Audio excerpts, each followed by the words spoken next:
It's been almost a month since we first told you about the Dreamcatcher that's passed from school to school, those schools that suffered the fatal shootings. And now Anderson District 4 Superintendent is back from delivering the symbol to the students at Parkland, Florida. 7 News reporter Nicole Ford is here at 7 on Main tonight with how this trip went. Nicole. Yeah, Amy, we've seen firsthand the strength and want for change that has come from the Parkland students since this tragedy. So their plan for the Dreamcatcher was no surprise, as it goes along with their overall goal to end school shootings. The journey of this symbol of hope began in 1999 at Columbine and has traveled to 4 other schools after deadly shootings. The road to recovery is not instant.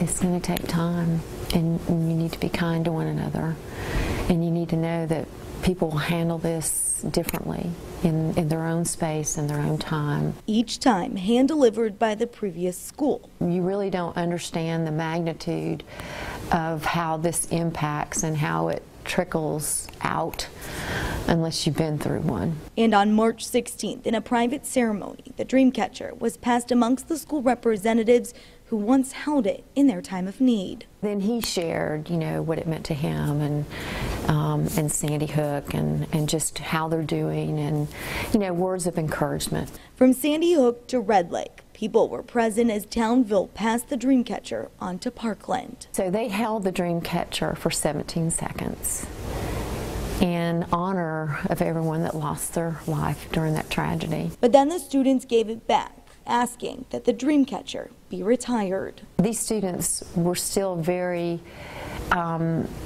dedicated and committed to not being that generation that's just known for mass shootings. Avery says for them to accept the Dreamcatcher would be accepting that they would someday pass it on. So Parkland was its last stop.